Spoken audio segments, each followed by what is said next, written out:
பாருங்கள். ஏசாயா தீர்க்கதரிசியின் புஸ்தகம் 44வது அதிகாரம் 20வது வசனம்.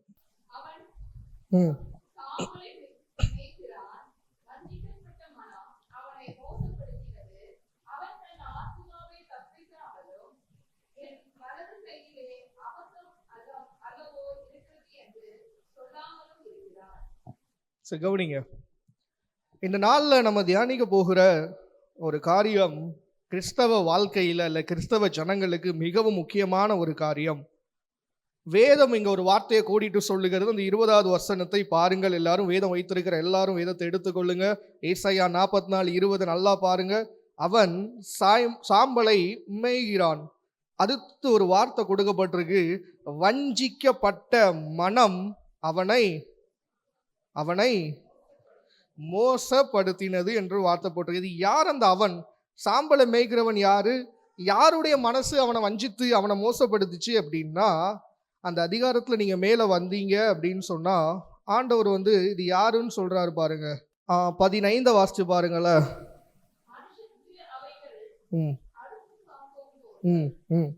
இல்ல 14ல இருந்து வாசிச்சு பாருங்க. அவன் தனக்கு கேதுருக்களை வெட்டுகிறான், ஒரு மருத மரத்தையாவது ஒரு கர்வாலி மரத்தையாவது தெரிந்து கொண்டு காட்டு மரங்களில் பலத்த மரத்தை தன் காரியத்துக்காக வளர்க்கிறான், அல்லது அசோக மரத்தை நடுகிறான், மழை அதை வளரச் செய்யும். நல்லா கவனிங்க, ஒரு மனுஷனை குறித்து சொல்லப்பட்டிருக்கு. அந்த மனுஷன் கர்வாலி மரத்தை அல்லது மருத மரத்தை தெரிஞ்சுக்கிறான், காட்டு மரங்கள்ல அதை குறித்து சொல்லப்பட்டிருக்கு, அதை வளர்க்கிறான், அல்லது அசோக மரத்தை நடுகிறான், மழை அதை வளர்த்துருது. சரியா? ஒரு மனுஷன் ஒரு மரத்தை வளர்க்கிறான். அதுக்கப்புறம் சொல்லப்பட்டு நீ கீழே வாசிச்சு பாருங்க, அதுக்கு அந்த மரத்தை அவன் பயன்படுத்துகிறான், அப்பத்துக்கு ஆகிறதுக்கு அதை நெருப்புக்காக பயன்படுத்துறான்னு சொல்லிட்டு அதுல ஒரு துண்டு மீதி ஆகுது. புரியுதா? மரத்தை வளர்க்குறான், ஒரு நாள் அந்த மரத்தை வெட்டுகிறான், அந்த மரத்தினால அவனுக்கு என்னென்ன பயன்பாடு இருக்குமோன்னு சொல்லி செய்கிறான். அதுல ஒன்றை அடுப்புக்கு விறகாக்குகிறான், அப்பங்கள் சுடும்படி. அப்போ அந்த எல்லாம் முடிச்ச உடனே பார்த்தா ஒரே ஒரு துண்டு மீதியா இருக்கான். அந்த மீதியான துண்டை என்ன பண்றான் அப்படின்னா 17 பாருங்க, அதை விக்கிரகமா செய்து அதற்கு முன் விழுந்து அதை வணங்கி நீ என் தெய்வம், என்னை ரட்சிக்க வேண்டும் என்று அதை நோக்கி மன்றாடுகிறான். அதுக்கப்புறம் தான் 18 அவனை குறித்து சொல்லப்பட்டிருக்கு, அறியாமலும் உணராமலும் இருக்கிறான்னு சொல்லிட்டு தான் 20வது வசனத்துல அவனை குறித்து சொல்லப்பட்டிருக்கு, வஞ்சிக்கப்பட்ட மனம் அவனை. இது யார்? அப்போ ஒரு மனிதன் இருக்கிறான், ஒரு மரத்தை நடுகிறான், அந்த மரத்தை வளர்க்கிறான், அந்த மரம் வளர்ந்த பிறகு அதை வெட்டுகிறான், வெட்டி விறகுக்கு பயன்படுத்துகிறான், இன்னும் அதனால் என்னென்ன வேலைகளை செய்ய முடியுமோ அந்த மரத்தை வைத்து அதையும் பயன்படுத்துகிறான். பார்க்கிறான், ஒரு கட்டை மீதியா இருக்கு. சரி, இந்த கட்டை என்ன பண்ணலாம்? அதை ஒரு சுரூபமாக, ஒரு விக்கிரகமாக அதை செய்கிறான். அதுக்கு முன்னாடியே விழுந்து நீதான் ஏன் தெய்வம், நீதான் என்ன ரட்சிக்கணும்னு சொல்லிட்டு மன்றாடுகிறானா. இவனை குறித்து தான் வேதம் சொல்லுகிறது, அவன் சாம்பலை மேய்கிறவனா இருக்கிறான், வஞ்சிக்கப்பட்ட மனம் அவனை. இப்ப இந்த சம்பவத்தை கேட்டீங்கல்ல, இந்த ஸ்டோரியை பார்த்தீங்கல்ல, நீங்க என்ன நினைக்கிறீங்க அவனை பத்தி? யாருவனுங்கிறத விட அவன் எப்படிப்பட்டவன்? நம்ம வாசல் சொன்னா அறிவில்லாதவன், அப்படிதானே? மரத்தை அவனே வைக்கிறான், அவனே நடுகிறான், அவனே அதை வெட்டுறான், அவனே அதை செஞ்சுட்டு அவனே சுரூபமா வணங்குறான், அவனே அதை போயிட்டு நீ தெய்வம்னு சொல்லி அதை ஆராதிக்கிறானே, இவனுக்கு ஞானம் இல்லையா என்று யோசிப்போம். வேதம் சொல்லுகிறது, அவனுடைய மனம் வஞ்சிக்கப்பட்டது. வஞ்சிக்கப்பட்டதுனால தான் செய்கிறது என்னது என்று கூட அவனுக்கு என்ன பண்ணல, தெரியாததுனால ஒரு மரத்தை அவனே செய்து அவனே வைத்து அவனே அதை தெய்வம்னு சொல்லி அதுக்கு முன்னாடி பட்டு நீதான் என்ன ரட்சிக்கணும்னு சொல்லி கேட்கிறது போலத்தான் கிறிஸ்தவ ஜனமாகிய நமக்குள்ளேயும் இன்னைக்கு பிசாசானவன் மனதை வஞ்சிக்கும்படியாக, ஏனென்றால் வஞ்சிக்கப்பட்ட மனம் அவனை. அப்போ என் மனது வஞ்சிக்கப்பட்டதானால் எனக்கு என்னது வரும்? கண்டிப்பா வரும். அப்போ வஞ்சிக்கப்பட்ட மனம், ஒரு மனம் ஒருத்தனை எப்படி மோசப்படுத்துச்சு அப்படின்னு வேதம் சொல்லுதுன்னா, அவன் மனதை பிசாசு வஞ்சித்தான் அல்லது ஏமாற்றினான் என்று பொருள். அந்த ஏமாற்றப்பட்டதினால் அவனுடைய மனம் அவனை எங்கே நோக்கி வழி நடத்தினது என்றால், மோசத்துக்கு நேராக அல்லது ஆபத்துக்கு நேராக, நரகத்துக்கு நேராக வழி நடத்திய போலதான். நன்றாக புரிந்து கொள்ளுங்க. பிரசங்கத்துடைய இன்ட்ரோடக்ஷன் புரிந்தால்தான் அதோடைய காரியம் நன்றாய் விளங்கும். அதற்காக தான் சொல்ற. இதே போலதான் கிறிஸ்தவ ஜனமாகிய உங்களுடைய என்னுடைய மனதை வஞ்சிக்கும்படியாக. ஏன்னா என் மனம் வஞ்சிக்கப்பட்டுனா எனக்கு என்ன ஆகிடும்? என்னுடைய முடிவு எப்படி போய் முடிஞ்சிடும்? மோசமாகிடும். அப்ப என் மனதை வஞ்சிக்கும்படியாகத்தான் பொல்லாத பிசாசாகிய சத்ரு அநேக வேளைகளில போராடி கொண்டிருக்கிறான். இந்த விக்கிரகத்தை வணங்குகிற இந்த மனிதனை பார்த்து நாம் நினைக்கிறோம் தெரியுமா, ஒருவேளை அறிவில்லாதவன் என்று நாம் சொன்னாலும், இன்னைக்கு அதே போலத்தான் அநேக கிறிஸ்தவர்களை பிசாசு வஞ்சித்து வைத்திருப்பதை கூட, நம்ம வஞ்சிக்கப்பட்டு ஏமாற்றப்படுகிறோம் என்பதை கூட உணராதவர்களாய், புரியாதவர்களாய், தான் செய்வது கரெக்டேன்னு சொல்லி, இப்ப இந்த மனுஷன் போய் நீ பண்றது கரெக்டானா, ஆமா நான் பண்றது கரெக்ட், இதுதான் என் தெய்வம், இதுதான் என்னை காப்பாற்ற போகுதுன்னு சொல்லுவான். ஆனா நமக்கு தெரியும் அவன் வஞ்சிக்கப்பட்டிருக்கான், ஏமாந்து கொண்டு இருக்கிறான், அப்படிதான் சொல்லுவோம். இதே போலத்தான் சத்துருவு இன்னைக்கு அநேக கிறிஸ்தவர்களை வஞ்சிக்கும்படியாக என்னுடைய மனதை வஞ்சிக்கணும். ஏன்னா என் மனம் வஞ்சிக்கப்பட்டுச்சுன்னா என்னுடைய முடிவு கண்டிப்பா நரகமாக தான் இருக்கும். என் மனம் வஞ்சிக்கப்பட்டுச்சுன்னா என் வாழ்க்கை மோசத்துக்கு நேராக போய்விடும் என்பதனால சுற்றி திரிகிறா. கவனமா இருக்க வேண்டும். என்னுடைய மனம் வஞ்சிக்கப்படாதபடிக்கு, என் மனதை பிசாசு வந்தித்து விடாதபடிக்கு அல்லது ஏமாற்றி விடாதபடிக்கு ஒவ்வொருவரும் கவனமா இருக்க வேண்டிய. ஏன்னா மனம் வஞ்சிக்கப்பட்டுனா அப்புறம் முடிவு பயங்கரமா இருக்கும். இதை குறித்து நீதிமொழிகள் ஒரு வசனம் சொல்லப்பட்டிருக்கு பாருங்களா. நீதிமொழிகள் 4:23 வாசித்து பாருங்கள்.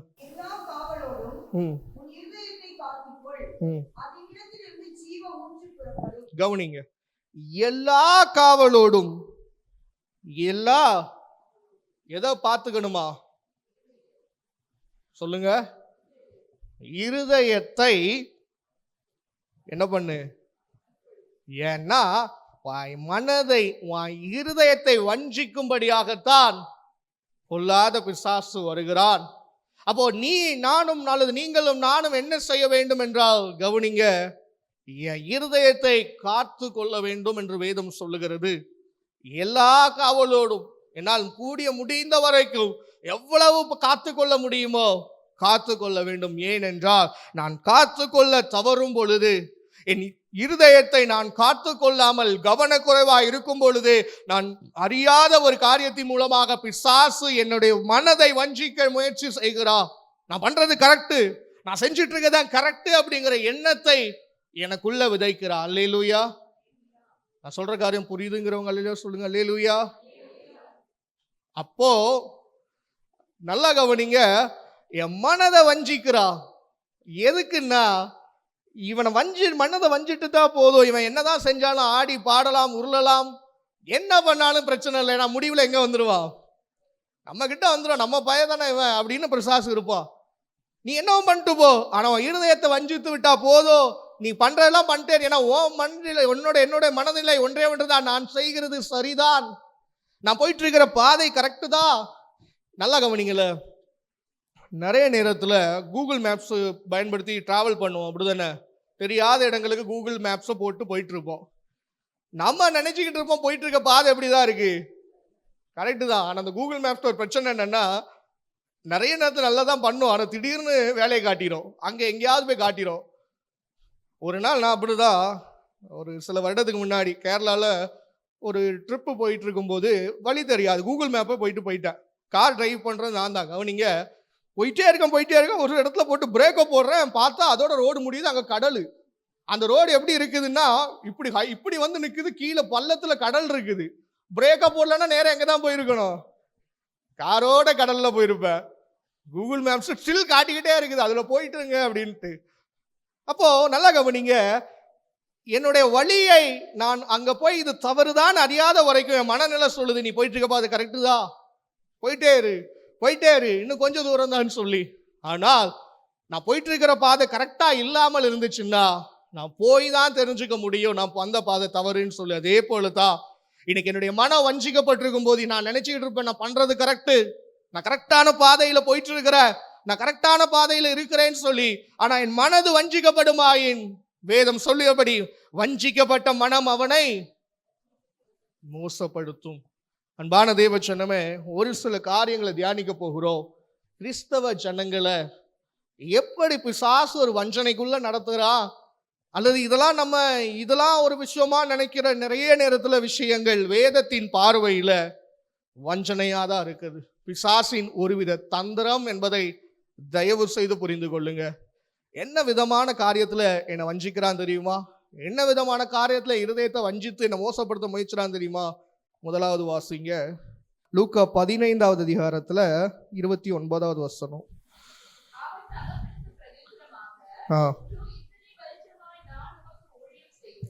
28ல இருந்து வாசிச்சிருங்க. 28 வாசிங்க.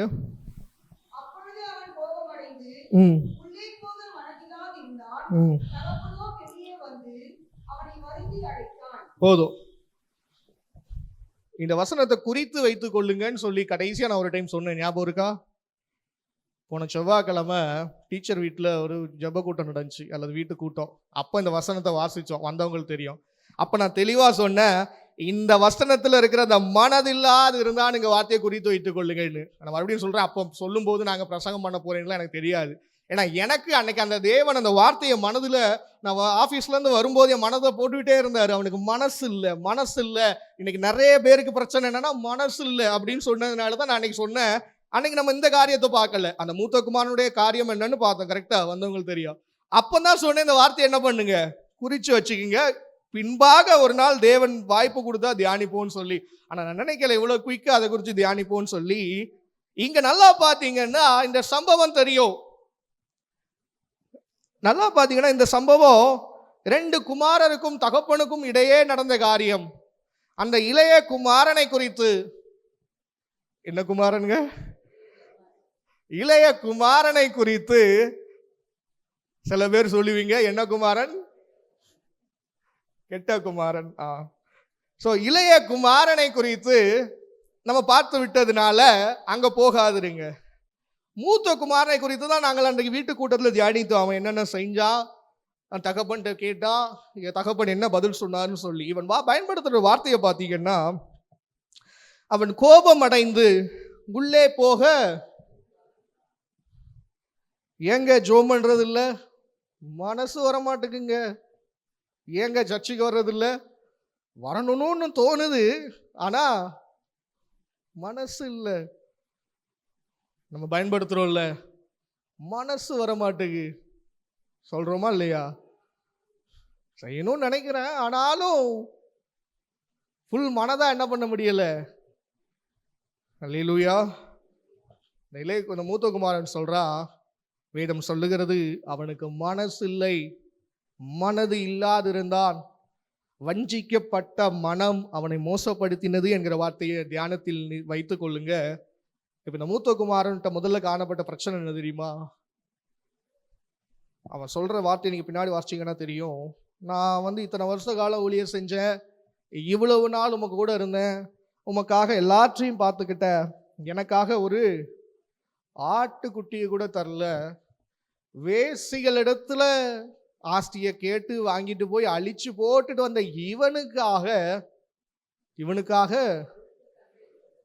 கொளுத்த கன்று குட்டி அல்லது கன்றை அடித்தீரே அப்படின்னு சொல்லிட்டு சொல்றா. நல்லா பாருங்களேன். இப்ப தகப்பன் சொன்னாரா? என் கேள்வியை கவனிங்க. எனக்கு என் இளையகுமாரன் வந்துட்டான், இனி அவன் போதும், நீ வராத சொன்னாரா? சொல்லியா? ஆசை மகன் வந்து விட்டான், இனி எனக்கு வாழ்க்கை இவன் ஒருத்தன் போதும், நீ இருந்தாலும் இல்லாட்டாலும் பரவாயில்லப்பா அப்படின்னு சொல்லிட்டாரா? யார் அவனை தடுத்தது? இல்ல வேலைக்காரர்கள் சொன்னார்களா, உங்க இளையகுமாரன் வந்துட்டாரு, இனி நீங்களும் உள்ள வரக்கூடாது, அவரு தான் எங்களுக்கு எஜமான் சொன்னாங்களா? யார் தடுத்தது அவனை உள்ள போக விடாதபடிக்கு? அவனுடைய சொந்த மனது தடுக்கிறது. ஏன்னா ஒன்னே ஒண்ணுதாங்க, சுய நீதி தடுக்கிறது அவனை. நல்லா கவனிச்சு பாருங்க. இத்தனை வருஷ காலம் நான் ஊழியம் செய்கிற, உங்க வார்த்தையை பின்பற்றி நடக்கிற, சரி உன்னை உள்ள வராதன்னு யாராவது சொன்னாங்களா? உள்ள வராதன்னு உன்னை சொல்லியிருந்தா நீ கேட்கலாம், இத்தனை வருஷமா என்ன எப்படி நீங்க உள்ள விடாம இருக்கலான்னு. நான் முதல்ல சொன்னேன், அவன் உள்ள வரக்கூடாதுன்னு யாராவது சொன்னாங்களா? சொன்னா கூட அவன் சொல்லலாம், இத்தனை வருஷம் ஊழியம் செஞ்சு என்ன உள்ள வரக்கூடாதுன்னு சொல்லிட்டீங்களே. அவனையும் வாழ்ந்து தான் அழைக்கிறாங்க. அவனுக்கு பிரச்சனை என்ன தெரியுமா? தான் செய்தது இத்தனை வருஷம் அவன் செஞ்சான்ல, என்னைக்கும் சொல்லி காட்டினதா இல்லை. ஆனா இன்னைக்கு ஏன் அந்த வார்த்தை வந்துச்சு தெரியுமா? என்ன செஞ்சது ஒரு பக்கம் இருக்கட்டு, இவனை எப்படி நீங்க உள்ள விடலாம்? நான் சொல்றது புரியுதா? அல்லேலூயா. நான் செய்யறது ஒரு பக்கம் இருக்கட்டும், அதை நான் செஞ்சுக்கிட்டே தான் இருக்கிறேன். ஊழியர் செய்கிறேன், உங்களுடைய வார்த்தைக்கு பின்பற்றி நடக்கிறேன். அப்ப எனக்கு கோவம் வரல. ஆனா இன்னைக்கு எனக்கு கோவம் வந்துருச்சு. ஏன் அப்படின்னா, நான் செஞ்சதை நீங்க கண்டுக்கல அப்படிங்கிறது ஒரு பக்கம் இருந்தாலும் கூட, இன்னொரு பக்கம் இவன் இவன் நம்ம பயன்படுத்துற வார்த்தை சில டைம் இவன்லாம் ஒரு ஆளா? அல்லேலூயா. பயன்படுத்துறோமா? இவங்கெல்லாம் என் முன்னாடி நின்று பேச முடியாது, அப்ப உட்கார்ந்து பேசலாமா? நான் மறுபடியும் சொல்றேன், இதெல்லாம் நம்ம பயன்படுத்துற வார்த்தைகள். இந்த மூத்தகுமாரன பிரச்சனை என்ன தெரியுமா? தான் கரெக்டா இருக்கிறோம், வார்த்தையை மீறல, அது ஓகே. ஆனா வார்த்தையை மீறிட்டு ஒருத்தர் வேசிகள் இடத்துல போயிட்டு வந்தோடனே இவனை எப்படி அவர் ஏற்றுக்கொள்ளலாம்? நம்ம சில டைம்ல யோசிப்போம்ல, இவங்களாம் திருவிருந்து எடுக்கிறாங்க, அப்ப யாருங்க எடுக்கணும்? அல்லேலூயா. இவ்வளவு வேலை பண்றாங்க, இவ்வளவு விஷயம் பண்றாங்க, ஆனா முன்னாடி போய் முதல்ல யோசிக்கிறோமா? சொல்றோமா? சில பேர் சொல்லி விடுவார்கள், ஏன்னா வாய் அமைதியா இருக்காது. சில பேர் சொல்ல மாட்டார்கள். ஏன் சொல்ல மாட்டாங்க? சொன்னா நம்மளை தப்பா நினைச்சிருவாங்க. ஆனா மனசுக்குள்ள என்ன வரும்? அப்ப யாருங்க திருவிருந்து எடுக்கணும்? அல்லேலூயா. அப்ப இயேசு கிறிஸ்து ஒருவர் தான் அந்த பூமியில எடுக்க முடியும். அப்ப அவரே அவருக்கு கொடுத்துக்கணும், வேற வழி கிடையாது. ஏன்னா வேதம் சொல்லுகிறபடி எந்த மனுஷனாகிலும் பரிசுத்த ஆண்டவரை தவிர ஒருவரும் நல்லவன் இல்லை. வேதம் சொல் நன்மை செய்கிறவன் இல்லை. எப்படி முடியுது? ஒருவன், ஈவன் 10 பேர்னு கூட சொல்லு, ஒருத்தன் கூட இல்லை. அன்பான தேவ ஜனமே, இன்னைக்கு இது ஒரு வித வஞ்சனை என்பதை தயவு செய்து புரிந்து கொள்ளுங்க. நான் பரிசுத்தமா வாழ்ற, நான் நீதியா இருக்கிறேன்னா தயவு செய்து புரிந்து கொள்ளுங்க, அது ஏன் பலன் அல்ல. என்னை பலப்படுத்துகிற ஒருவர் இருக்கிறார். என்னை காலையில் 5 மணிக்கு நான் 5 ஜெபிக்கிறேன்னா என்னை எழுப்பி விடுகிற ஒரு தேவன் என்னை எழுப்புகிறார். நான் அவர் சத்தத்துக்கு செவி கொடுக்கிறேன்னா செவி கொடுக்க வைக்கிறார். சொல்ல முடியுமா ஏன் பலத்தால நான் நிற்கிறேன் பரிசுத்தமா அப்படின்னு? யாரா ஒருவர் சொல்ல முடியுமா? அப்ப எனக்கே யார் தான் உதவி செய்யறா? நல்லா கவனிங்க. என் மாம்சம் பாவம் செய்தா இப்ப தூண்டுது, ஆனா செய்ய விடாதபடி என்னை தடுக்கிறது யாரு? பரிசுத்த ஆவியானவர் தானே. 5 மணிக்கு நான் எழும்பணும்னு எனக்கு எண்ணத்தை கொடுக்கறது யாரு? விருப்பத்தை கொடுக்கறது யாரு? என்னை எழுப்பி விடுறது யாரு? ஜெபம் பண்றதுக்கு பலன் தருகிறது யாரு? யாருங்க? கர்த்தர். கர்த்தர் தானே. அப்ப கர்த்தர் எல்லாத்தையும் செஞ்சுட்டு நான் சுய நீதியை எங்க போய் எடுத்துட்டு வர முடியும்? எனக்கு பதில் சொல்லுங்களேன். எல்லாவற்றையும் அவர் செய்கிறார். நான் ஆபீஸுக்கு வேலைக்கு போறேன்னா கூட கவனிங்க, நான் வண்டியில போகும்போது என்னை பாதுகாக்கிறது யாருதான்? நான் வேலை செய்வதற்கு வேண்டிய ஞானம் தருகிறது யாரு? எத்தனை பேர் சிக் லீவ் போட்டு ஆபீஸ்ல வர முடியாம வியாதியில கஷ்டப்படும் போது நான் டெய்லி ஒழுங்கா ஆபீஸ் போறேன்னா யார் பலன் தருகிறா? மாசம் கரெக்டா 1ஆம் தேதி சம்பளம் யார் தரா? எல்லாம் அவர் தானே செய்யறாரு. நல்லா கவனிச்சு பாருங்க. இதுல நான் சொன்ன இதுல ஏதாவது ஒண்ணு நடந்தா கூட என்னால ஒழுங்கா வேலை செய்ய முடியாது. நான் வேலைக்கு போகும்போது எனக்கு ஆபத்து ஏற்பட்டால் என்னால் வேலை செய்ய முடியுமா? நான் வேலை செய்யற இடத்துல ஞானம் எனக்கு இல்லைன்னு சொன்னா என்னால் ஒழுங்கா வேலை செய்ய அந்த கம்பெனியில் வச்சுக்கிட்டு இருப்பாங்களா? நான் வேலை செய்ய ஒழுங்கா போக முடியாம உடனே சரியில்லாம அடிக்கடி பலவீனம் வந்துட்டே இருந்துச்சா எனக்கு கம்பெனியில் வச்சுட்டு இருப்பாங்களா? சொல்லுங்களேன், மாட்டாங்கல்ல. அப்ப இதெல்லாம் செய்யறதுக்கு யார் பலன் தரா? அப்ப அவர் எல்லாத்தையும் தரட்டு கடைசியில ஏன் சுயநீதி நம்பி நான் இத்தனை வருஷ காலமாய் ஊழியர் செய்தேன்னு சொன்னான் பாத்தீங்களா? இதே போல தானே நம்ம பண்ணிட்டு இருக்கிறோம் அநேக வேளையில. திருவிருந்தை குறித்து ஒரு காரியம் சொல்றேன்னு. திருவிருந்துல நிறைய நேரம் நம்ம நினைக்கிறதா, சில பேருடைய மனநிலை ஒரு அநேக கிறிஸ்தவங்க நினைப்பாங்க, சர்ச்சில் போயிட்டா, நான் உங்களையும் சொல்லல பொதுவா சொல்றேன், நிறைய பேர் நினைப்பாங்க, நிறைய பேர் பேசக்கூட என் காதுல கேட்டிருக்கேன், எல்லா தப்பும் பண்ணிட்டு ஆளா போய் என்னது எடுத்திருந்தா, அதுக்காக நான் தப்பு பண்ணிட்டு போய் தைரியமா எடுக்கணும்னு அதையும் சொல்ல வரல, புரிந்து கொள்ளுங்க. ஆனால் தேவன் ஒருவரை தவிர இன்னொருத்தனை கை காட்டி இவம்லாம் திருவிருந்து எடுக்கக்கூடாதுன்னு சொல்றதுக்கு எனக்கு என்னது கிடையாது. ஒருவேளை நம்ம எடுக்கிறோம், தைரியமா நான் போய் எடுக்க வச்சுடுங்களேன், நான் பரிசுத்தமா வாழ்ந்ததுனால தான் போய் எடுத்துட்டேனா? நான் தப்பே செய்யலையா? அப்படியே நான் பரிசுத்தமா வாழ்ந்தா கூட யார் வாழ வச்சா? யாருங்க வாழ வச்சா? அப்ப என்ன வாழ வச்சவருக்கு அவனை வாழ வைக்க மாட்டாரா? சொல்லுங்களேன், வைப்பார். இந்த திருவிருந்தை குறித்து சொல்லும்போது சிஎஸ்ஐ சபையில் ஒரு இது வாசிப்பாங்க. நான் பொதுவாக சிஎஸ்ஐலேருந்து வந்தவன் தான், நான் பிறந்து வளர்ந்தது இப்பவும் நான் சிஎஸ்ஐ தான். ஸோ அதில் ஒரு திருவிருந்துக்கு முன்னாடி ஒரு நிருபம் வாசிப்பாங்க. அதில் என்ன சொல்லுவாங்கன்னா, இரக்கமுள்ள பிதாவே, எங்கள் சுய நீதியை நம்பி இந்த பந்தியில் சேர துணியாமல் தேவரீருடைய அளவற்ற இரக்கத்தையே நம்பி சேருகிறோம். அதுக்கு அர்த்தம் என்னன்னா, ஏன் சுயநீதி, நான் பரிசுத்தமா வாழ்ந்தனால அந்த பந்திக்கு நான் வரல, நான் குறைவுள்ளவன் தான், ஆனா உங்களுடைய இரக்கம் அளவற்றது, என்னை மன்னிப்பீர் என்று நம்பி எங்க வருகிற அப்படின்னு சொல்லி. அதை நான் நிறைய டைம் உண்மையாக அங்க நான் இருக்கும்போது அப்படிதான் சொல்லுவேன். ஏன் நான் பாவிதான் ஆண்டவரே, நான் பரிசுத்தமா வாழ்ந்துட்டு வரணும் தான், ஆனா நான் பாவத்துல விழுந்துட்டேன், ஆனாலும் என் நீதியை நம்பி அல்ல, உங்களுடைய இரக்கத்தை நம்பி வருகிறேன்னு சொல்லி. தெரியுமா தெரியாதா? தெரிந்தவர்கள் கற்றுக்கொண்டது நல்லது, தெரியாதவர்கள் கற்றுக்கொள்ளுங்கள். அந்த பாடல் சொல்லுது, நான் பாவிதான் ஆனாலும். அதை ஏன் திருவந்தில் படிக்காங்க தெரியுமா? இதுக்காகத்தான். பாவின்னு சொல்லி நீ அப்படியே போயிடாதப்பா, உன் பாவத்தை மன்னிக்கிற தேவன் உன்னை அழைக்கிறார். இன்னொரு பாடல் உள்ள, வா பாவி மலைத்து நில்லாதேவா அப்படின்னு சொல்லி ஒரு பாடல் உண்டு.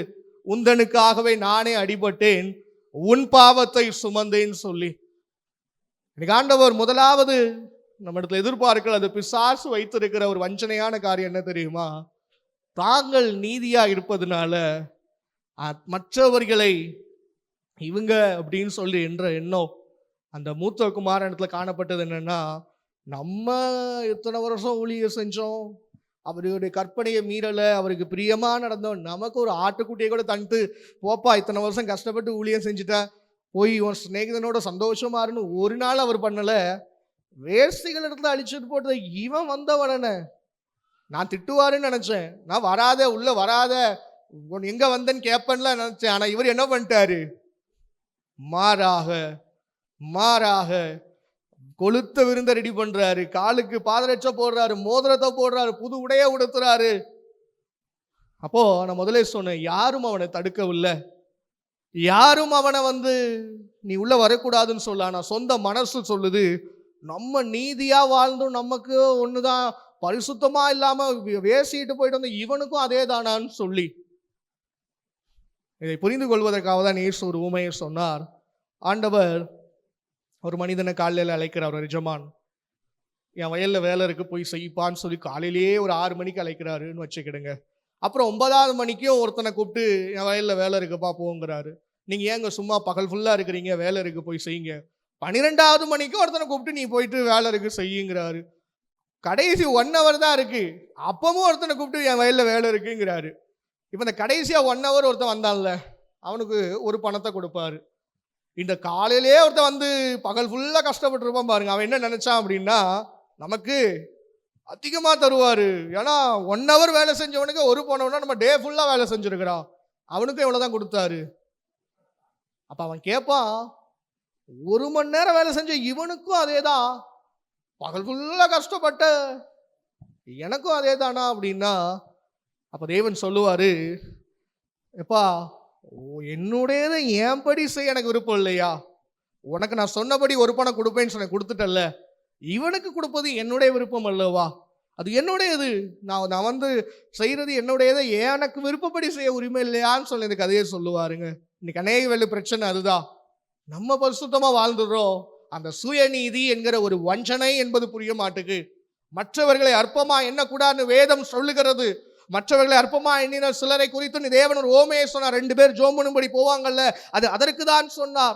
நான் பரிசுத்தமாய் வாழுகிறேன், நான் நீதியா இருக்கிறேன் என்றால் தயவு செய்து மறந்து விடாதீர்கள். வேதம் சொல்லுகிற, தன்னை நிற்கிறவன் என்று எண்ணுகிற எவனும் விழாதபடிக்கு எச்சரிக்கையா இருக்க கடவன். அன்னைக்கு நின்றுட்டு இருக்கேன்னா ஏன் பலன் அல்ல, என்னை நிறுத்துகிற ஒருவர் இருக்கிறார், என்னை ஸ்டெபிலைஸ்ல என் இடத்துல ஸ்டே பண்ண வைக்கிற ஒரு தேவன் இருக்கிறார், அவர் இல்லைன்னா நான் நிற்க முடியாது அப்படின்னு நான் நினைச்சேன்னு வச்சுடுங்களேன், சுயநீதி எனக்குள்ள வராதுங்க.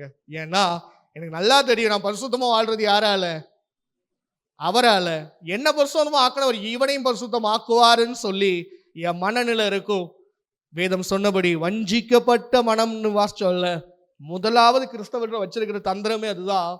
தான் நீதியா இருக்கிறதுனால சுயநீதிக்கு இடம் கொடுத்துட்டு மற்றவர்கள் அற்பமானது. 2வது காரியத்தை வாசிங்கல்ல, அதே மத்தேயு எழுதின சுவிசேஷம் 22வது அதிகாரத்துடைய 3வது வசனத்தையும் 5வது வசனத்தையும் வாசிங்க.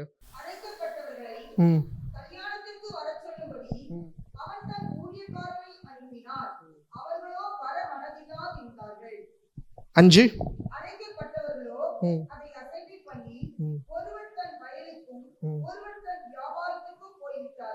கவனிங்க, எல்லாரும் கவனிங்க.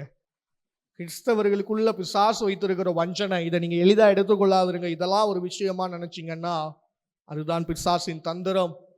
பரிசுத்தமாய் வாழாதவர்களை பாவத்தில் விளைவிப்பது அவனுடைய தந்திரம் என்றால், பரிசுத்தமாய் வாழுகிறவர்களுக்கு அவன் வச்சிருக்கிற பிரச்சனை என்னன்னா, தான் கரெக்டா இருந்தோம்னா மற்றவங்க இப்படி பார்ப்பாங்க அப்படின்னு ஒரு பார்வை. அந்த பார்வையிலே முடிஞ்சிருச்சு. அங்க கர்த்தருக்கு ஒரு சுபாவம் உண்டு. உங்களுக்கு தெரியுமா தெரியாதான்னு தெரியல. நம்ம ஆண்டோடைய பாவின்னு சொன்னா மன்னிக்கிற அதே தேவன் இன்னொருத்தனும் உண்மையா கேட்டா அவனே என்ன பண்ணுவாரு? என்ன மட்டும் மன்னிச்சிடணும் அவனை. அது நியாயமா? அது நியாயமா? சில பேர் சொல்லுவாங்க, இவன் செஞ்ச பாவத்துல கடவுள் மன்னிக்கவே மாட்டாரு. வாய்ப்பே கிடையாது. கடவுளே ஆச்சரியப்படுவாரு. ஏண்டா நானே மன்னிக்கிறேங்கிறேன், உனக்கு என்னடா பிரச்சனை? நிறைய பேர் சொல்றது, இவன் செஞ்ச பாவத்துக்குலாம் அவ்வளவுதான், முடிஞ்சான், டைரக்ட் நரகம் தான். ஏன்னா நமக்கு டைரக்ட் பரலோகம் எழுதி கொடுத்துட்டார்ல வச்சுக்கன்னு. தவறுங்க. நான் பரிசுத்தமா வாழ்றேனா தேவனுக்கு நன்றி சொல்லி, ஆண்டவரே என்ன பரிசுத்தமா வாழ வர அவனுக்கும் உதவி செய்யுங்கன்னு கேட்போம்.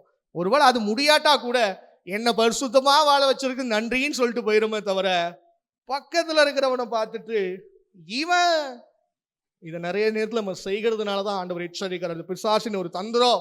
ஏன்னா என் சுயநீதி என்னை பரலோகத்துக்கு கொண்டு போக முடியாது.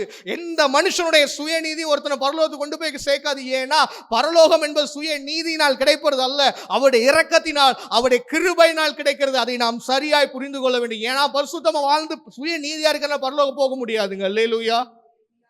அப்படின்னா சன்மார்க்கர் இருக்கிறாங்க தெரியுமா? இயேசுவை அறியாட்டா கூட ஏதோ ஒரு மார்க்கத்தில் இருந்துட்டு பாவமும் செய்ய மாட்டாங்க, மற்றவர்களை கஷ்டப்படுத்த மாட்டாங்க, எந்த தீமையும் செய்யாம அவங்களும் பரலோகம் போலாமே. முடியாது. ஏன் அப்படின்னா என் சுய நீதி என்னை பரலோகம் கொண்டு போய் சேர்க்கிறது இல்லை. மாறாக அவருடைய கிருபை, அவருடைய இரக்கம், அவர் மீது வைத்திருக்கிற அன்பினால் நான் பரலோகம் போவேன். அல்லேலூயா.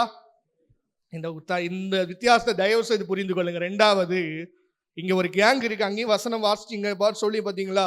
அழைக்கப்பட்டவர்களை கல்யாணத்துக்கு வர சொல்லும்படி அவன் தன் ஊழியக்காரன் அனுப்பினான். அவர்களோ வர மூத்த குமாரனுக்கு என்னதில்லை, இங்க ஒரு கூட்டத்துக்கு என்னதில்லை.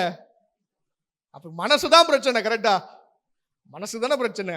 அங்கேயும் அவனுக்கு என்னதில்லை, மனசு இல்லை. இங்கேயும் மனசு தானே பிரச்சனை. அதனாலதான் வஞ்சிக்கப்பட்ட மனம் அவனை, அதனாலதான் பொல்லாத பிசாசு மனதை குறி வைக்கிறான். ஏன்னா மனசை டார்கெட் பண்ணிட்டு உனக்கு அழைக்கப்பட்டவனா இருந்தாலும் கூட உள்ளே மூத்தகுமாரன் யாருங்க? அந்த வீட்டுக்கு அவன் தான் ஓனரு, அந்த வீடே அவனுக்கு தான். ஆனால் அவன் வீட்டுக்குள்ளே போறதுக்கு என்னது இல்லை. இங்க அழைக்கப்பட்டவர்கள் தானே இவங்க, அழைக்கப்பட்டவர் தானே. நிறைய பேர் அழைக்கப்படாம வெளியே இருக்கிறாங்கல்ல, இவங்களை அழைச்சிருக்காரு இல்ல. அழைக்கப்பட்டவனா இருந்து இவனை தடுக்கிறது என்னது? அப்ப நான் பரலோகம் போக முடியாது என்னை தடுக்கிறதுக்கு பிசாசு வச்சிருக்க பெரிய தந்திரமும் என்னதுதான். அதை சொன்னீங்கல்ல, இதையா சொல்ல மாட்டேங்கிறீங்க? அல்லேலூயா. என் மனசுதான், என் மனசுதான் அழைக்கப்பட்டவன். இந்த கதை ஸ்டோரி தானே, ஸ்டோரிக்குள்ள போகலன்னா ரொம்ப நேரம் ஆகும்னு சொல்லி, ஸ்டோரி எல்லாருக்குமே தெரியும், மறுபடியும் ஸ்டோரியே பார்க்க விரும்பல. அப்போ அழைக்கப்பட்டாச்சு, எல்லாம் ரெடி ஆயிடுச்சு, கூப்பிட்டு வரதுக்கு ஆள் அனுப்புறாரு. வேதம் சொல்லுகிறது அழைக்கப்பட்டவர்களும் வர. இதே போலதான் நீங்க நம்பினால் நம்பட்டால் அநேக அழைக்கப்பட்ட கிறிஸ்தவர்களுக்கு இன்னைக்கு பரலோகம் போக மனசே கிடையாது, போகவும் மாட்டாங்க. ஏன் அப்படின்னா என்னது கிடையாது, அழைத்தார். ஏன்னா லட்ச கோடி கணக்கான ஜனங்கள் இருக்கும்போது ஒரு சிலரை அழைத்தார். வேதம் சொல்லுகிறது. அந்த வசனத்தை நீங்க வாசிச்சு பாருங்களேன். 5ஆம் வசனத்துல அழைக்கப்பட்டவர்கள்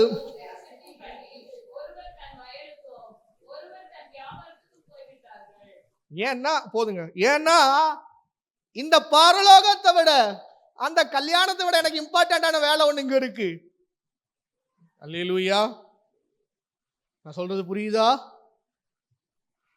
இன்னைக்கு உங்க மனசுல, உங்க மனசாட்சிய தொட்டு பார்த்து கேளுங்களேன். பரலோகம் தான் ஃபர்ஸ்ட் பிரியாரிட்டியில் இருக்கா? நான் இவன் போட்டிருக்கேன்ல, வயலு, வியாபாரம், இதுதான் எனக்கு முதல்ல இருக்கா? நம்ம மனசாட்சிக்கு தெரியும். யாருக்கெல்லாம் ஒரு விஷயம் இப்படி யோசிச்சு பாருங்களேன், யாருக்கெல்லாம் பரலோகம் ஃபர்ஸ்ட் ப்ரையாரிட்டி அல்லேலூயா சொல்லுங்கன்னா எல்லாம் கை தூக்கிடுவோம். மனசாட்சிங்கிறது என்ன சொல்லும்? ஐயோ நம்ம கை தூக்கலைன்னா ஏதாவது தப்பா நினைச்சிருவான், தூக்கிடுவோம். ஆனால் மனசாட்சி சொல்லும் பொய் சொல்றப்பா, பொய் சொல்ற. ஏன்னா உன் மனசுல எதை தான் ஃபர்ஸ்ட் வச்சிருக்க? அல்லேலூயா. போர் அடிக்குதோ? போர் அடிக்குதுங்க போதுங்க அப்படின்னு யாராவது சொல்றீங்களா? வேதம் தெளிவாய் நம்மோடு பேசும். இன்னைக்கு எனக்கு பிரச்சனை என்ன தெரியுமா? அவர் அழைக்கலையா? அழைச்சார். என்னை தெரிந்து கொள்ளையா? தெரிந்து கொண்டார். என்ன வரக்கூடாதுன்னு சொன்னாரா? இல்ல. பரலோகத்தை அடைச்சு வச்சிட்டாரா? இல்ல. திறந்து வச்சிருக்கிறாரு. வான்னு கூப்பிடுறாரு. ஆனா ஏன் போகலன்னா என் மனசு இல்லல்ல. அவர் கூப்பிடுறாரு ஒரு பக்கம், எனக்கு என்னது இல்ல. அல்லேலூயா. ஏன் மனசு இல்ல தெரியுமா? முதல்ல சொன்ன சுயநீதி என்ன தடுக்குது? சுயநீதி விடமாட்டேங்குது. என் வீடா இருந்தா கூட என் சுயநீதி உள்ள போவ என்ன விட மாட்டேங்குது. ஏன் அப்படின்னா என்ன போறது இருக்கட்டும், அவனை எப்படி உள்ள விடலாம்? அல்லேலூயா. நிறைய பேர் இன்னைக்கு இந்த பிரச்சனை பண்றோம். இப்ப உன் பங்கு கிடைச்சலா போனா எனக்கு இருக்கிறது இருக்கட்டும், அவனுக்கு நீங்க ஏன் கொடுக்குறீங்க? அது அவருடைய வேலை இல்ல. தயவு செய்து என் சுயநீதியை கொஞ்சம் கவனமா இருங்க. ரெண்டாவது, ஏன் என்னுடைய அழைக்கப்பட்டவனா இருந்தாலும் கூட மனசு இல்லாத இருந்தா தெரியுமா? ஏன்னா அந்த கல்யாண வீடை விட எனக்கு இங்க என்னது இருக்கு? வயல் இருக்கு, வியாபாரம் இருக்கு. இதை நான் பார்ப்பனா போட்டுட்டு கல்யாணத்துக்கு போவனா? அப்படிதான் யோசிச்சாங்க. இப்ப நீங்கள் நான் யோசிச்சு பாருங்க. இதை இன்னும் புரிந்து கொள்வதற்காக சொல்றேன், நல்லா கவனிங்க. பரலோகம் போவதுக்காக நான் அதிகமா ஜெபிப்பேனா, இங்க லைஃப்ல நான் செட்டில் பண்ண வேண்டிய காரியம் நிறைய இருக்கு. செட்டில் பண்ண வேண்டிய காரியம் நிறைய இருக்கு. அதுக்காக ஃபர்ஸ்ட் ஜெபிப்பேனா? வேதவசனம் பேசுது இல்ல? வேதவசனம் உங்களோடு தானே பேசுது. வேதவசனம் தெளிவாய் சொல்லுகிறது. அழைக்கப்பட்டவர்களுங்க. யாரோ ரோட்ல போய் அவன் கூப்பிடல. நீதிமொழி 9 பாத்தீங்கன்னா, ஞானம் என்ன பண்ணும்னா, அதாவது மலை மேடுகள்ல நின்று கத்தோ, எல்லாரும் இங்க வாங்க. நீங்க அப்படி இல்லை. போய் அழைக்கப்பட்டவர்கள் இன்வைட் பண்ணவங்க, ரட்சிக்கப்பட்டவங்களுக்கு கல்யாணமும் ஆயத்தமா இருக்கு, எல்லாம் ரெடியா இருக்கு. அழைத்து வருகிற மனுஷகுமாரனாக இயேசு கிறிஸ்து ஒரு நாள் வரப்போகிறார். ஆனா அழைக்கப்பட்டவங்களுக்கு இங்க என்னது இல்லை. இதுதான் ஏன் மனசு இல்லாம போச்சுன்னா, சாத்தானின் தந்திரத்தை தயவு செய்து புரிந்து கொள்ளுங்க. பரலோகத்தையும் விட எனக்கு இந்த பூமியில செட்டில் பண்ண வேண்டிய காரியம் இருக்கு. நான் அடிக்கடி சொல்லுவேன், இந்த பூமியில நான் மரிக்கும் வர ஒரு ஜெப குறிப்பு போனா இன்னொரு ஜெப குறிப்பு எனக்கு இருந்துகிட்டே தாங்க இருக்க போகுது. நீங்க நம்பட்டாலும் இதான் உண்மை. ஒரு கவலை போனா அடுத்த கவலை. இன்னைக்கு ஒரு கவலை எனக்கு செட்டில் ஆயிரும், கவலை ஆண்டு கடனை தீர்த்துட்டாருன்னா அடுத்த பிரச்சனை வரும். ஏன்னா அநேக உபத்திரம் வழியா தான் எங்க போக முடியும்? இந்த வசனம் சத்தியங்க. அப்ப உபத்திரம் வந்துட்டே தான் இருக்கு. அப்ப நான் உபத்திரவத்தையே பார்த்துட்டு இருந்தேன்னா பரலோகத்துக்கு நான் என்ன போவேன்? பரலோகத்துக்கு போன எப்ப ஜெபிப்பேன்? அல்லேலூயா. இதை புரிந்து கொள்ளுங்க. இது சாத்தானின் ஒரு தந்திரம். உலகத்துக்காக ஜெபி, உன் பிள்ளைகளுக்காக ஜெபி, மணிக்கணக்கா ஜெபி, ஆனா ஒன்றுக்காக மட்டும் ஜெபிக்காத. பரலோகம் போகணும்னு சொல்லி, ஆத்துமாவை ஆயத்தம் பண்ணணும்னு சொல்லி, அதற்கு என்ன ஒப்பு கொடுக்கணும்னு சொல்லி, இதற்காக மட்டும் என்ன பண்ணாத. அல்லேலூயா. சத்ரு, நீங்க பிசாசுடைய பாயிண்ட் ஆஃப் வியூல யோசிச்சு பாருங்களேன். அவனுக்கு ஒன்னே ஒண்ணுதான் அல்டிமேட், நீ எங்க வரக்கூடாது. அப்ப நீ இந்த பூமியில என்னன்னாலும் ஆசீர்வாதமா இருக்கணுமா, இருந்துக்க. நல்லா நீடித்து வாழணுமா, வாழ்ந்துக்க. ஆனா எங்க மட்டும் வந்துடாத. இதை இன்னொன்னு சொல்லட்டுமா? ஊழியம் செய்யணுமா, செஞ்சுக்க. உன்னால அவன் ரட்சிக்கப்படுவான். நல்லா கவனிங்க. இப்ப நான் பிரசங்கிக்கிறேன்னா இந்த வார்த்தை நீங்க கேட்டி நீங்க ரட்சிக்கப்படுங்க. நான் பிரசங்கிக்கிறேன், நான் ரட்சிக்கப்படணும்னா நான் பரலோகத்துக்கு ஆயத்தமானும் இல்ல. பிரசங்கம் பண்ணனால என்ன கூட்டு போயிடுவாரா? இதுதான் தந்திரம். பிசாசனைக்கு வஞ்சிக்கிற முக்கியமான காரியம் இதுதான். நீ என்னனாலும் ஜெபம் பண்ணிக்க. ஏங்க நல்லா கவனிச்சு பாருங்களேன். ஏசு கிறிஸ்துவே சிலுவைக்கு ஏறக்கூடாதுன்னு தடுத்த அவன் உங்களை என்னையும் பரலோகம் போகும்போது பாய் பாய் போயிட்டு வாம்பானா? விடுவானா? விடுவானா மாட்டானா? விட ட்ரை பண்ணுவான். விடாம இருக்க ட்ரை பண்ணுவான். ரட்சிக்கப்பட்ட உடனே பிசாசு சரிப்பா டேக் கேர் பாய் பரலோகத்துல இப்படி பண்ணிடுவான்னு நினைச்சீங்களா? அப்ப இயேசு கிறிஸ்துவை கடைசி வரைக்கும் போராடுறான், சிலுவையில ஏற விடக்கூடாது, எப்படியாவது தடுத்து விடணும்னு சொல்லி. பேதுரு ஊனமா ட்ரை பண்ணி பார்க்கறான். ஆண்டவரே இது உமக்கு சம்பவிக்க கூடாது ஆண்டவரே, சென்டிமெண்டா ட்ரை பண்றான். அப்ப இயேசு கிறிஸ்துட்ட அவனுக்கு நல்லாவே தெரியும், இயேசு கிறிஸ்துட்ட மோதினாலும் நம்ம ஜெயிக்க முடியாது, தோத்துருவான்னு தெரிஞ்ச அவர்கிட்டே அவன் ட்ரை பண்ணும்போது ஏன்ட்ட ட்ரை பண்ணாம இருப்பானா? நான் ரட்சிக்கப்பட்டோன்னா சரிப்பான் விட்டுருவான்னு நினைக்கிறீங்களா? சரி, பாவம் செய்யறவனுக்கு பாவத்துல நான் காப்பாத்துறேன், ஆனா நீ பரிசுத்தமா ஆடல, உனக்கும் நமக்கும் ஒரு வித தந்திரத்தை வச்சிருக்கிற. என்னன்னா பூமிக்குரியவுக்காக மட்டும் நீ மைண்ட யோசிச்சுட்டே இரு. அல்லேலூயா. நான் சொல்றது உண்மைதான் சொல்றவங்க மட்டும் அல்லேலூயா சொல்லுங்க. அல்லேலூயா. அப்ப இத்தனை பேர் ஒத்துக்கொள்றீங்கல்ல, அப்ப வேதம் உங்களுக்காக எனக்காக தானே பேசுகிறது. இது சாத்தானின் தந்திரம் என்று ஏன் நாம் புரிந்து கொள்ள மாட்டேங்கிறோம்? சபை இன்னைக்கு எப்படி இருக்க வேண்டும் என்றால், கிறிஸ்து எப்பனாலும் வந்தாலும் ஆண்டவரே எப்ப வரமாட்டீங்கன்னு ஏங்கி கொண்டிருக்கணும். ஒரு கிறிஸ்தவன் ஆக்சுவலா அப்படிதான் இருப்பா. வானத்தை பார்க்கும் போதெல்லாம் அவனுக்கு இந்த வானத்துல இருந்து தானே ஒரு நாள் இயேசு கிறிஸ்து வரப்போகிறார், எப்ப வரப்போறார், ஆண்டவரே எப்ப வந்து என்னை கூட்டிட்டு போவீங்க, நான் வந்து ரொம்ப ஏக்கமா இருக்கிறேன், என்னை கூட்டிட்டு போங்க ஆண்டவரே, சீக்கிரம் வாங்க ஆண்டவரே, இந்த பூமி வேணாமானவரே, எனக்கு இந்த மனநிலை வேண்டாம், இந்த பூமியில இருக்கிற பாவம் வேண்டாம், இந்த பூமியில என்னால வாழ முடியல, எப்ப வருவீங்கன்னு சொல்லி ஒரு உண்மையான கிறிஸ்தவன் மனநிலை இருக்கும். இன்னைக்கு ஏன் மனநிலை, உங்க மனநிலை எப்படி இருக்குங்க? இதை செய்திட மாட்டாரா, இதை செஞ்சிட மாட்டாரா? நீ கேட்கலாம், அதெல்லாம் செய்யக்கூடாது, அதெல்லாம் செய்யலாம், பட் எனக்கு அதை விட மேல ஒரு வேலை இருக்கு. என் ஆத்துமா எங்க போகணும்? எங்க போகணுங்க? பரலோகம் போண்டமா? சொல்லதுக்கே பயப்படுறீங்களா? நம்மளாம் போவோமா அப்படி யோசிச்சுட்டு இருக்கீங்களோ? எந்த பாவியையும் தள்ளாத தேவனுங்க. எவ்வளவு பெரிய பாவியா நீங்க உட்கார்ந்துருக்கலாம், எவ்வளவு பெரிய பாவம் செஞ்சிருக்கலாம். இன்றைக்கு ஆண்டவர்ட்ட ஒப்பு கொடுத்து, ஆண்டவரே அந்த பரலோகத்தை நான் வர விரும்புகிறேன், இந்த பூமியில் எனக்கு எது நீர் தந்தாலும் தராட்டாலும் பரவாயில்ல, ஆனா உங்களுடைய ராஜ்யத்துக்கு நான் வந்துடணும் ஆண்டவரேன்னு சொல்லி ஒருத்தன் கேட்டான் பாத்தீங்களா? ஆண்டவர் சிலுவையில் அறையப்பட்டும் போது, ஆண்டவரே உங்களுடைய ராஜ்யத்துக்குள்ள வரும்போது என்ன பண்ணுங்க? அந்த கல்லனுக்கு இருந்த அறிவு கூட எனக்கு அநேக கிறிஸ்தவர்களுக்கு இல்லாம போய்விட்டது. இன்னொரு கல்லன் கேட்கறான் பாத்தீங்களா? 2 கல்லன்ல ஒரு கல்லனா தான் நீங்கள் நானா இருக்கணும். இன்னொருத்தன் கேட்கிறான், நீ கிறிஸ்து ஆனால் உன்னையே ரட்சித்துக்க, எனக்கு என்ன வேணும் தெரியுமா? அவன் கேட்கிறான், நான் அந்த சிலுவையிலிருந்து இறங்கி போனா போதும், நீ கிறிஸ்து தானே, நீர் கிறிஸ்து தானே, அப்ப என்ன ரட்சித்துக்க, உண்மையை ரட்சித்துக்க. இன்னொரு கல்லன் கேட்கிறான், எனக்கு இந்த சிலுவையிலிருந்து இறங்கலாம் வேண்டாம், ஏன்னா என்னைக்கு நாள் இந்த பூமியில ஒரு நாள் சாவதான் போறேன், அதுக்கு நான் இன்னைக்கே செத்துருதேன், ஆனா எனக்கு அது பிரச்சனை இல்லை, நான் செத்ததுக்கு அப்புறம் எங்க வரணும்? அப்ப இந்த கல்லனுக்குள்ள அந்த அறிவனை கிறிஸ்தவ ஜனகத்துக்கு எல்லாம் போய்விட்டது. காரணம், அந்த கல்லனுக்கு ஒரு கல்லனுக்கு இருந்துச்சு தெரியுமா? சிலுவையில இருந்து இறங்கி காப்பாத்தினா போதும், இந்த பூமியில நான் வாழ்ந்தா போதும், பூமியில என் காரியத்தாண்டும் செஞ்சா போதும், பூமியில நீடித்து வாழ்ந்தா போதும், ஐஸ்வர்யோட வாழ்ந்தா போதும், ஆசீர்வாதமா இருந்தா சரி. அப்படின்னு சொல்றேன், நான் நீடித்து வாழ்வதனால நான் ஆசீர்வாதமாக்கல, பிசாசுக்கு ஒரு கெட்டு போறது இல்ல, அவனுக்கு அது பிரச்சனை இல்லை. அவனோட ஒரே டார்கெட், என் ஆத்துமா விட்டுறக்கூடாது, என் ஆத்துமா பொருளை விட்டுறக்கூடாது. அவன் இயேசு கிட்ட மோதுற ஒரே விஷயம் அதுதான், நீரா நானான்னு பார்த்துடலாம். எத்தனை ஆத்துமாக்களை நீர் ஜெயிக்கிறீரு, எத்தனை ஆத்துமாக்களை நான் ஜெயிக்கிறேன். அல்லேலூயா. இந்த சண்டை தான் நடந்துகிட்டு இருக்கு.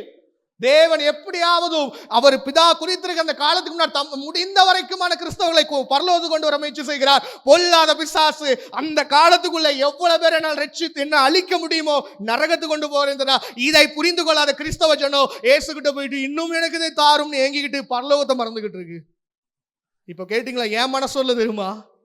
ஏன்னா எனக்கு இதுதான் பெருசா தெரியுது. நான் முதலே சொன்னேன்ல, ஒரு கிறிஸ்தவனின் மனநிலை எப்படி இருக்கணும்? எப்போ வந்தாலும் வந்துருங்க ஐயா, கூட்டிட்டு போயிருங்க, இந்த மனுஷங்கிட்ட கிடந்து வாழ முடியல, சாவடிக்கிறான், இந்த பூமியில வாழ முடியல, எப்ப என்ன விழுத்தலான்னு ஒருத்தன் பிசாசு தேடிக்கிட்டு இருக்கா, நான் எப்ப விழுந்துருவோம், பரிசுத்தத்தை இழந்துருவோம் பயமா இருக்கு, எப்படியாவது காப்பாத்தி இந்த பரலோகத்துக்கு என்ன கொண்டு போயிருங்க. இததான் பக்தன் ஒரு பழைய பாடல் பாடினால், உங்களுக்கு தெரிந்தால் என்னோடு சேர்ந்து பாருங்க. எனது கர்த்தரின் ராஜரீக நாள் எப்போ வருகுமோ,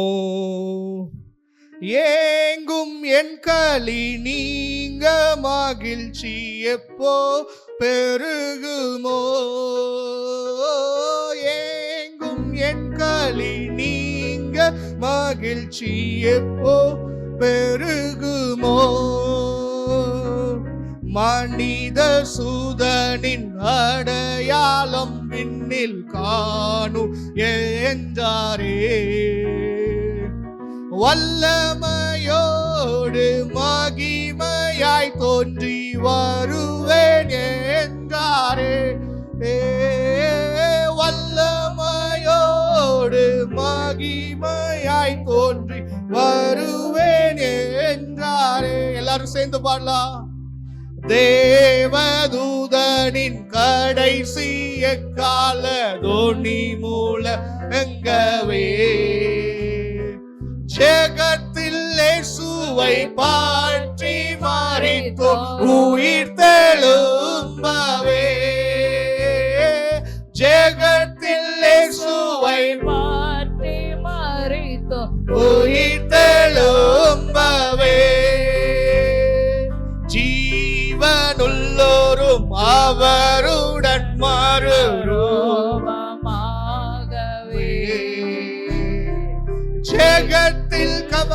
பக்தர்கள் கர்த்தரிடத்திற்கெழுந்து போகவே,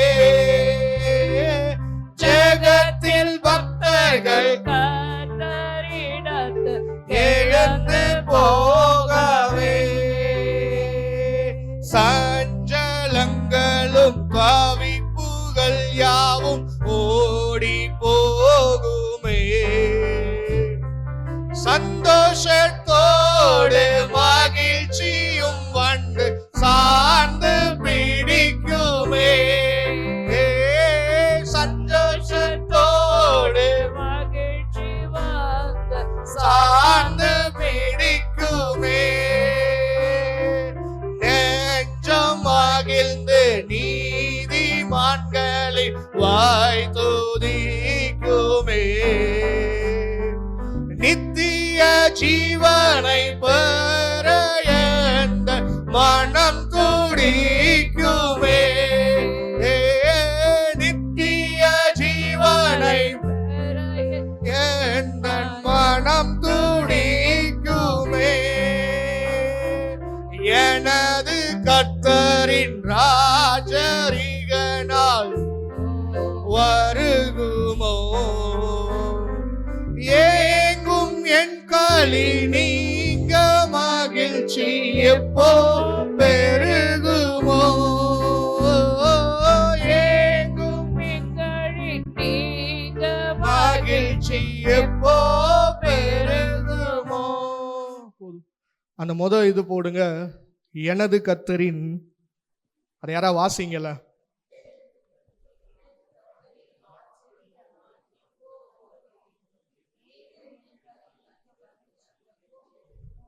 அந்த களி அப்படிங்கிற வார்த்தைக்கு சில பேருக்கு புரியலன்னா அது துன்பம், வருத்தம், வேதனைன்னு வச்சுக்கிடுங்க. அப்போ எனது கர்த்தரின் ராஜரிகங்கள் எப்போ வருகுமோ, ஏங்கிற என்னுடைய துன்பம் நீங்கி மகிழ்ச்சி எப்போ. இதுதான் ஒரு சபையினுடைய மனநிலையா இருக்கணும். எப்பப்பா வருவீங்க, இந்த பூமியில இருந்து எப்ப காப்பாற்றுவீங்க. மூணாவது ஒரு பாயிண்ட் இருக்கு, நான் அதை பேச போறது இல்லை, நேரம் ஆயிட்டு இதோட முடிக்கிற. 2 காரியத்தை பார்த்தோம்ல, 2 மனநிலை.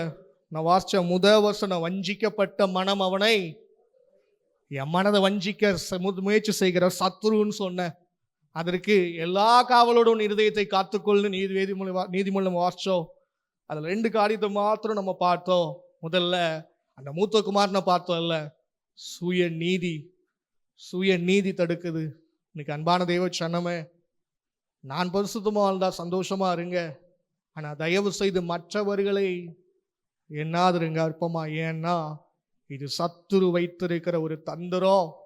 ஏன் ஒரு நாள் இப்படியே இருந்தீங்கன்னா என்ன ஆயிரும் தெரியுமா? நான் தான் பரிசுத்தமா வாழ்றேன், ஆண்டோட்டே போய் கேட்போம், நான் பரிசுத்தமா வாழ்ந்தேன், எனக்கு என்ன கொடுத்தீரு? ஆண்டவர் திருப்பி கேட்பாரு, பரிசுத்தமா வாழ வச்சது யாருன்னு. என்ன பதில் சொல்லுவோம்? இந்த சுயநீதி என்னை அங்க கொண்டு போயிடும், தேவனையே எனக்கு கேள்வி கேட்க வைக்கும். ஏன்னா நான் சுயநீதி ஏன் பல்ல நான் அப்படின்னு தோணும் போது ஒரு நாள் தேவனை பார்த்து கேட்போம், இத்தனை நாள் உமக்காக வாழ்ந்தேன், எனக்கு என்ன செஞ்சீர்? இதை தானே அவன் கேட்டான், முத்துக்குமார தானே கேட்டா. ஏன் கேட்க வச்சான்னா, நம்ம பலத்துல தானே நம்ம வாழ்றோம். தயவு செய்து அந்த மனநிலை இல்லாதபடி பார்த்துக்கொள்ளுங்க. இது சத்துரு ரட்சிக்கப்பட்ட தேவ ஜனங்களுக்கு வைத்திருக்கிற தந்திரம். 2வது நம்ம பார்த்தோம்ல, அழைக்கப்பட்டதான், எனக்கு இன்விடேஷன், எனக்கு பரலோகம் ஆயத்தமா இருக்கு, ஆனா போவ என் மனசு விட மாட்டுக்கு. ஏன்னா அதையும் விட முக்கியமான வேலை எனக்கு இங்க பாக்கி இருக்குன்னு என் மனநிலை இருக்கு. இன்னைக்கு உங்களுடைய என்னுடைய மனநிலையை யோசிச்சு பாருங்க. இந்த 2 மனநிலையில் இருக்கிறோம். நான் தயவு செய்து புரிந்து கொள்ளுங்க, பிசாசு நான் வஞ்சிக்கிறா. நான் பரலோகம் போறது என் மனநிலையில இல்லாதபடிக்கு இந்த உலகத்தின் ஏதோ ஒரு காரியம், அது குடும்பத்தின் காரியமா இருக்கலாம், பிள்ளையின் காரியமா இருக்கலாம், வேலையா இருக்கலாம், எதுவும் இருக்கலாம், எனக்கு அதுதான் முதல்ல தெரியுது, பரலோகம் போகணும்னு என் மனசுல கூட வரமாட்டுக்குன்னா உங்க மனம் வஞ்சிக்கப்பட்டிருக்குன்னு சொல்லி புரிஞ்சுக்கலுங்க. ஏன்னா வஞ்சிக்கப்பட்ட ஒருத்தனுக்கு பரலோகம் பெருசா தெரியாது, இந்த உலகம் தான் பெருசா தெரியும். ஏன்னா வஞ்சிக்கிற பிசாசு எனக்குள்ள கொடுக்குற மனநிலை என்ன தெரியுமா? பரலோகத்தை தவிர நீ என்னன்னாலும் செஞ்சுக்க, பரலோகத்தை போகணுங்கிறத தவிர உலகத்துல ஆசுவாதமா இருக்கணுமா, ஜோம் பண்ணு, 3/4 மணி நேரம் இல்லை 1 மணி நேரம் கூட ஜோம் பண்ணிக்க, ஏன்னா அதனால நீ ஆஸ்வதிக்கப்படுவ. எனக்கு எப்படியும் கடைசியில் நீ எங்க தான் வருவ? ஏன்னா பரலோகம் போகணும்னு நான் ஜபிக்கவும் மாட்டேன், ஆயத்தமும் ஆக மாட்டேன், அதுக்கான காரியத்தும் வேதம் என்ன சொல்லுதோ அதை செய்யவும் மாட்டேன், ஆனா நான் ஆசுவாதமா மட்டும் இருந்துருவேன் அப்படின்னா சத்துருக்கு அங்க லாபம் தாங்க. கடைசியில் உங்களை என்னை ரட்சித்த தேவனுக்கு அது நஷ்டத்தை உண்டு பண்ணி விடும். நான் முதல்ல சொன்ன மாதிரி தேவனுக்கு பிசாசுக்கு நடக்கிற போர் இதுதான். பரலோகத்துக்கு நம்ம போகணும், அப்படி போகும்போது தேவனுக்கு நம்ம கொடுக்குற பெரிய ஒரு பரிசுங்கிறத விட தேவன் ஜெயிக்கிறதா இருப்பாருங்க. அதை விட்டுட்டு நான் அந்த பூமியில 2வது அந்த மனுஷன்ட்டு காணப்பட்ட மாதிரி உலகத்தின் காரியம் பெருசு, எனக்கு வயல் இருக்கு, வியாபாரம் இருக்கு, எனக்கு இதை விட்டு நான் கல்யாணத்துக்கு எங்க போறதுன்னு இருந்தோம்னா நம்மளை வஞ்சித்து விடுவா. இது சத்ருவின் ஒரு தந்திரம். இந்த 2 காரியத்தை நம்ம ஆராய்ந்து பார்ப்போம். கர்த்தர் நமக்கு உதவி செய்வாராக. ஆமென்.